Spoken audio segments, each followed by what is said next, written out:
Hello, everyone. My name is Amol Nirgudkar. I'm the CEO of Patient Prism. I'm delighted to welcome one of my closest friends in this industry, Dr. AJ Acierno from DecisionOne Dental Partners, to the show. Thank you, AJ, for joining. Pleasure being here. What a wonderful event this has been. 1,306 participants. Dykema really did it better than everybody else, right, this year. I think this will be the biggest event. I'm hoping we don't shut down later on, but I think this event is hard to beat. It is hard to beat. I mean, I think everybody's just excited to be back. Right. I mean, relationship building is a key to this industry, and just being able to do that this is just a great event to kick that off. Absolutely. Well, we've talked a lot over the years, and you've grown an amazing business in Chicago, and a few years ago you affiliated with Smile Brands, and you've taken on bigger responsibilities while continuing to grow your platform. Yeah, in Chicago. Where's D1 at today? Yeah, so D1 is at 33 locations. Perfect. We've done a ton of deals recently, a lot of roll-up deals and other things. As you know, unfortunately with the pandemic, a lot of smaller practices couldn't make it, so you rolled them up. So those have been real successful. So D1 has really grown a platform. And then obviously a new venture happened at the beginning of the year. Over 200 offices, I'm assuming. Yeah, it's been a wild ride. So you're talking about you're going through a pandemic. Right. Just and I think probably everybody said it. The beginning of the pandemic's the worst. Right. Because trying to figure out how to put people on furlough and all. I mean, that's just all that stuff, yeah. It's easy, but it's really, really bad, Right. The ramp up out of the pandemic is not emotional. It's actually kind of, actually fun. Yeah, it's fun. It's super strategic. I mean, sickly strategic, right? I think Steve was talking about it, and I was talking about it. I mean, we went to cash P&Ls like that daily.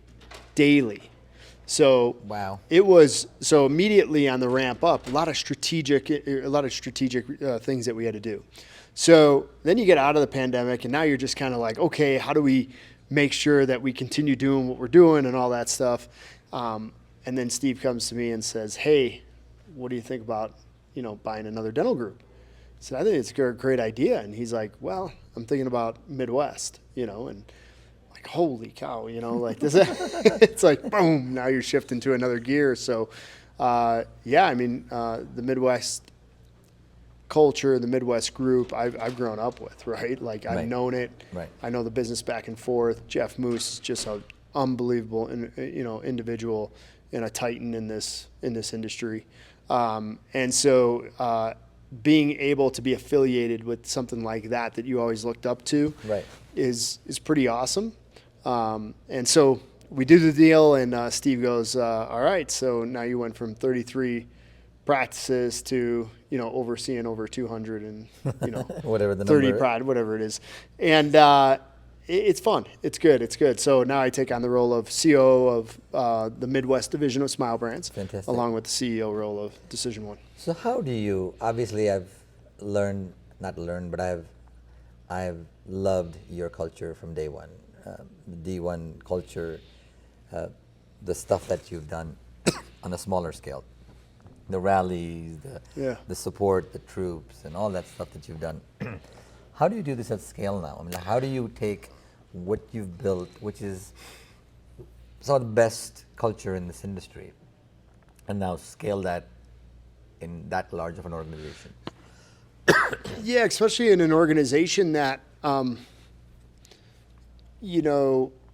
culture and a lot of those things wasn't as deliberate. They have a culture, phenomenal organization. Right. But now you're bringing in a different type of culture, a servant mentality, Sure. Altruism as, a key word, Right. Smiles for everyone. What does smiles for everyone actually mean? Right. Teaching a win-win. So how do you do that, and how do you do it scalable? So I learned something really quick. Right. So at 33 practices, Right. you have your fingers on everything. You got your pulse. It's hard, but it's you hard, can. It's but hard, you got but your you fingers can. on pulse, right? Like you're you're running around like crazy. I mean, you're working until 11 o'clock at Right. night, but all of it is knowing everything that's going on, Right, and you right. have really good people that help you. Sure. So at over 230, now you're like, okay, it's impossible. There's no way. So I learned right away, being able to spread the word, right? That it's not going to be you. You're an influencer, and the influencer has to move forward. So you ask how we do that is gaining our leadership team and our leaders in our group, in our company, and start teaching them just the simple aspects of what Smiles for Everyone means, what's a win-win, how are we going to change dentistry, what does it mean to have a customer, who is that customer, how do you treat that customer, how do you get to understand their why, how do you speak to that why, and everybody always asks me then, how do I know that, right? Right. It's real simple. I mean, for 21 years, Right. I've had the hardest job of any salesperson ever. I had to sell a product that was expensive, Right. and people didn't want it. That's right. Okay? That's right. That's right. As a dentist, I learned right away what it is to drive culture and what it is to drive people and what it means to have a customer. One of the questions I can only ask these questions to dentists. Yeah. Because you're a dentist and you're a clinician. The motivations that clinicians have are different than motivations that other people have. I mean, I think you become a clinician to serve patients. I mean, and that's a big motivation. Financial motivation is not necessarily number one on the top of most clinicians' mind. They want to be the best doctor they can be. They want to improve their skill set, right, in whatever the art they have. And of course, all of us want to make money and all that stuff. How do you, as the DSO industry continues to grow, how do you provide a roadmap for the new doctors? Yeah. To give them a path for both fulfillment on the professional side, and obviously the financial side will take care of itself by whatever it is, but on the clinical side, and just from a job fulfillment standpoint, I mean, you could do this with 30 offices, but how are you going to make everybody drink that Kool-Aid of, or is it because what you're starting at the ground level, the culture eventually parts of it's going to seep in and say, okay, well, I want to be a great clinician. So let me start this way. Smiles for everyone. Yeah. Okay. Everyone, just remember that word. Okay. What does that really mean? And how are we going to use that to change the way dentistry is done in order to improve lives? Okay. So you start there. Yeah. Well, who your customer is and getting to know your customer and getting to understand their why. Where I think a lot of industries, even at scale, make a mistake with their customer is understanding what their why is. They take the dentist and they go, oh, I know. I interviewed 15 dentists and these were the top things they cared about and this was their big motivating factor. So now let's find a training track and let's do all our training based on those things. And by the way, that's going to work. Yeah, it's going to work for 60%, 50%. Right. You can't take everybody and cookie cutter them, right? Yeah. So That's what I meant. Now, the greatest arm of a DSO, I think the greatest arm in dentistry is the regional or that middle management, the management that connects the office to the Right. DSO. It is their responsibility Right. to be able to understand their customer. Right. What does a dentist need to grow and develop personally, grow and develop in their professional career? Okay. Now it's their job then to move that through. Our job is to put together training tracks for any of those type of aspects, right? I want to be a leader. Great, let's move them into leadership, right? I want to do implants. Let's get them into an implant course. I want to make more money. Okay, how do you get better treatment acceptance? Like, there's a whole bunch of different avenues to move them through tracks depending on what they want. I think that's a huge mistake that a lot of people make in business, not just in dentistry, in business in general. We're just kind of unique. Right. You know.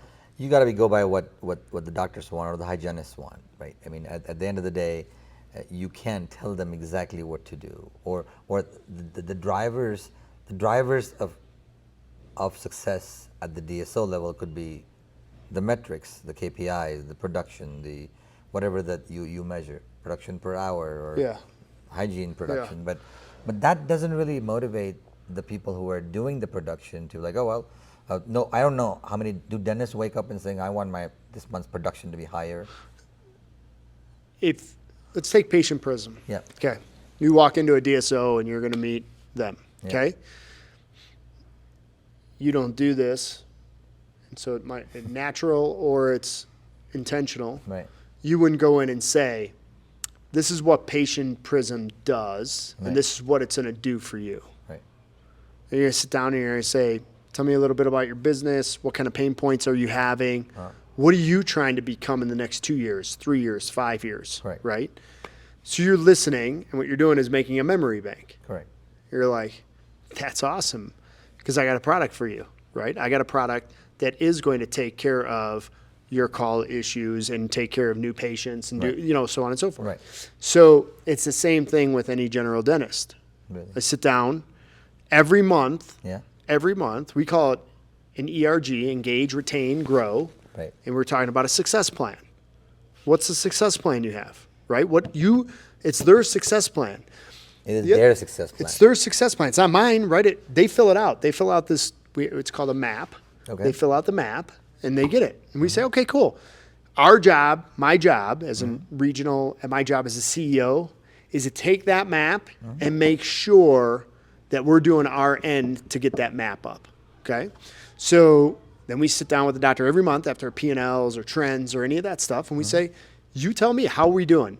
How are you doing towards what you wanted to accomplish, right?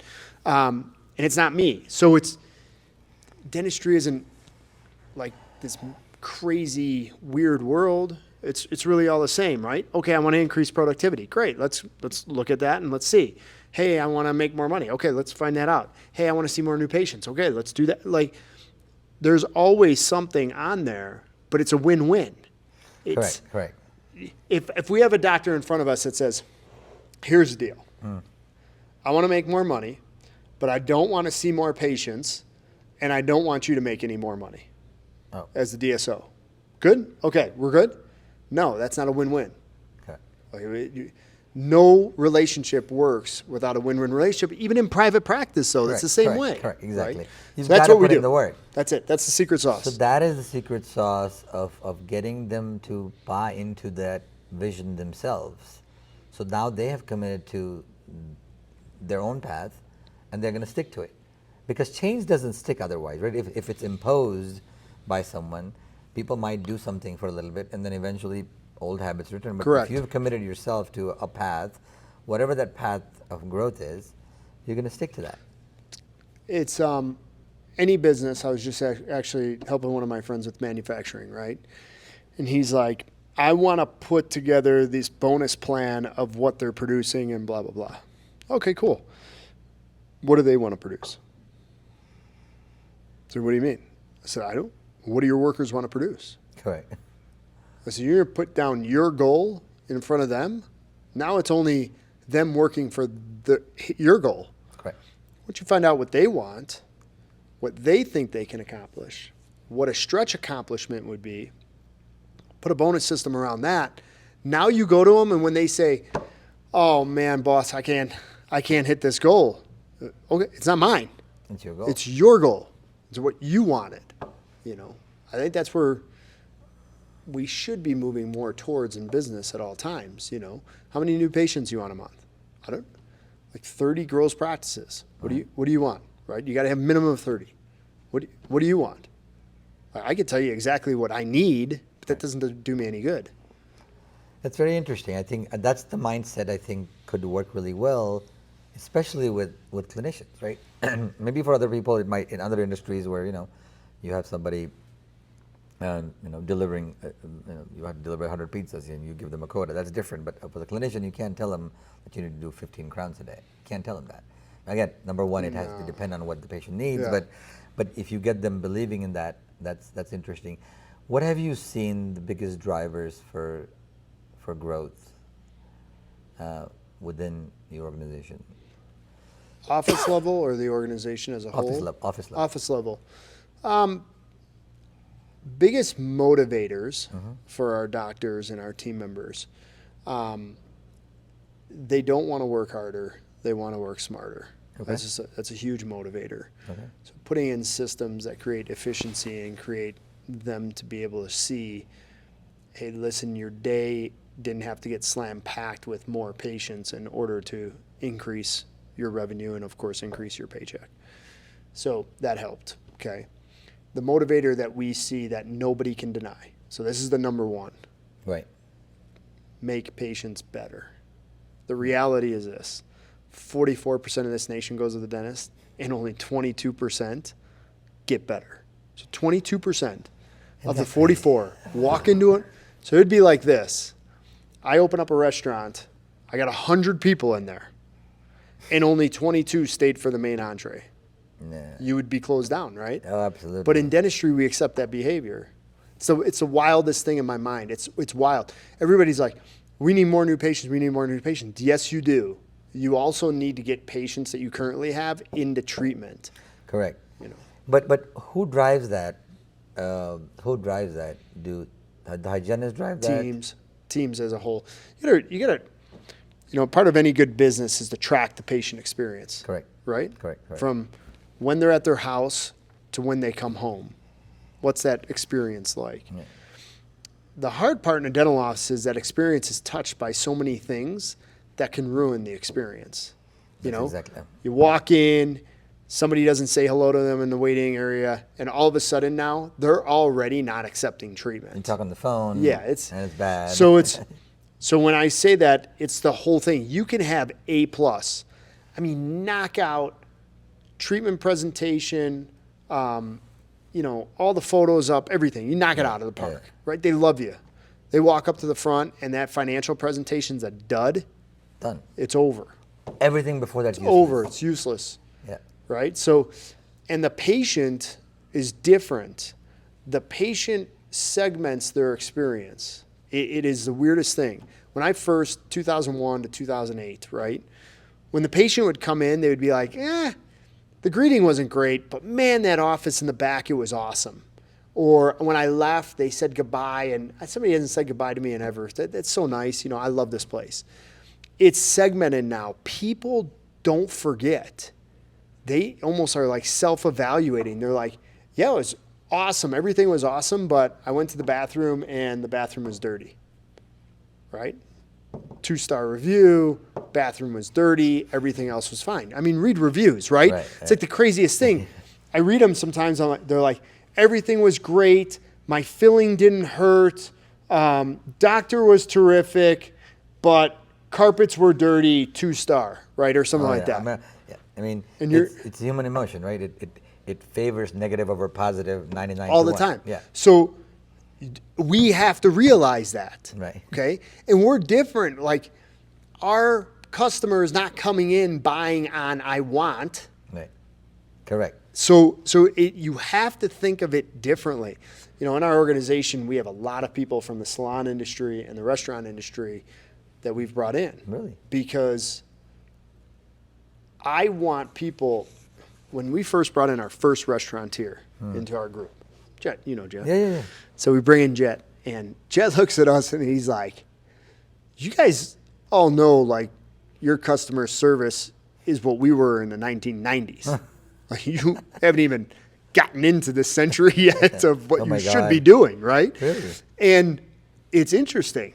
And he's like, look at your experience. So he's the one that brought us through a patient experience and was like, you got to know what they're feeling at all times in this, just like in the restaurant. We know it.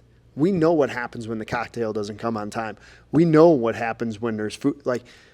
Understanding that, and then understanding how do you pull a lever when it doesn't go right, because nothing's ever going to go right, Correct. So, and he's like, that's customer service, not how are you? You look great today, all this stuff. He goes, that's normal. That's being nice. Right. We were nice in the restaurant industry in 1990. Right. Over the top is understanding the whole experience and really moving that through. Such an interesting idea. I was on a board meeting at a DSO down south, and they brought in the ex-HR director of Chick-fil-A to to kind of say, hey, how can we have a Chick-fil-A experience at our DSO? You're so right. I mean, and so you were like 10 years ahead of that, right? People are thinking about that. People think about hospitality and dentistry. What I'm learning from you as well as those guys was that we need to be in the hospitality industry. We need to make the customer feel delighted through the entire journey of their experience with us. And if we do that, then everything falls into place. That's how people say yes, right? That's how you get people into treatment. Ultimately, we're in business to get more people in treatment. People always ask me this question, especially as a dentist, and I go to dental schools and stuff. At dental schools, I always say, well, are you over-treating? Are you over-diagnosing? I was like, probably one of the biggest fallacy in the DSO industry. Oh, absolutely. In fact, underdiagnosing is the bigger problem. But in saying that, I don't even say, I look at them and say, we're only getting 22% of this people into treatment. That's right. Like, this is bonkers. Absolutely. Bonkers. I can't even, that's my passion, right? Like, my passion, people ask me, like, passion to take over a huge DSO? Is your passion to like grow to be the biggest? Is your passion? No. My passion is I need to leave this industry bettering the industry. Like when I retire, I need to better it. I need to look back and go, man, we really made a difference in dentistry for the improvement of patients' lives, the improvement of our team members' lives, our doctors' lives. Like that's, you get to a point in your career, that's what drives you, right? Something different. Right. And that's what the difference that I'm being driven by. That's why we love the fact that of the Midwest deal. Right. You know, so. You know, after been in the industry for so long, one of the things I realize as a non-clinician is by being friends with people like you and whole 9 yards, right? You realize how powerful our industry is in impacting people's lives. It's quite fulfilling, right? To be able to see that you can change somebody's smile, you can change somebody's health, you can change their attitude. I mean, it's so impactful. And if that 22% needle changes to even 30%, the amount of happiness we could deliver, the amount of health we could deliver, it's exponential what it would do to a whole society. If you went to 22 to 30, right, we'd need to open up 10 more dental schools. Wow. But if you think about it, you know, the industry would grow like crazy. We haven't even scratched. It's not even. Right. You know, people are like, "Oh, what's the new product coming out?" I got an old product that we should do. Yeah. Right. Like, let's fill teeth. Let's get people to say yes. That's right. You know, let's scale communication. Let's get the plaque off. It's everything that you do. Right. Communication. Right. Like, how are we communicating with people? How are we getting them to come in for treatment? Like, it's key, man. And unfortunately, I just don't hear enough of it. Right? I hear all like the shiny object stuff, which is important. Yeah. Like scanners and CBCTs, implants. That increases technology, increases the wave of dentistry. Absolutely. Okay? But we need to get more people in But we got to do the basics, right? Got to do the basics. Got to get people in. We got to just at least treat periodontal disease at the basic level. Yeah. At least get them to not have all that bacteria in their mouth. Yeah. And we can't even do that. Yeah.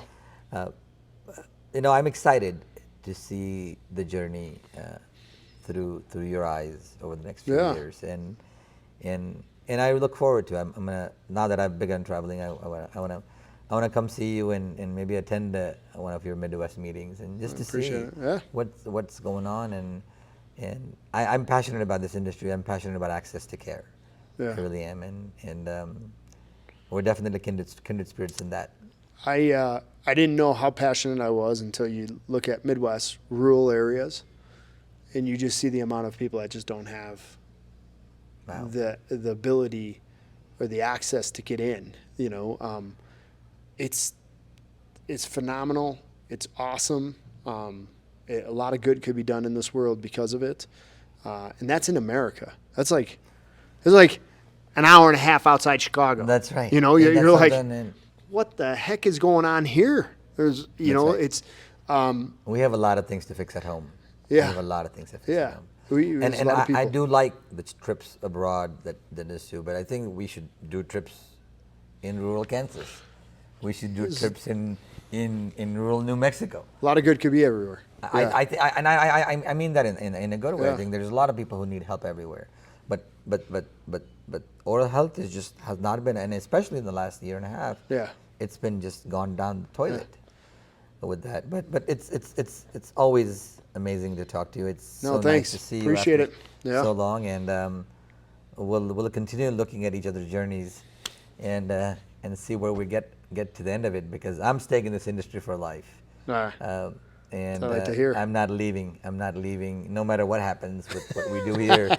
I'm going to stay in some capacity, because I share your vision of really helping people get more dentistry. Cool. It really leads to a lot of great outcomes. Thanks, Thank you, Amol. sir. Thanks for all you do. Thank you.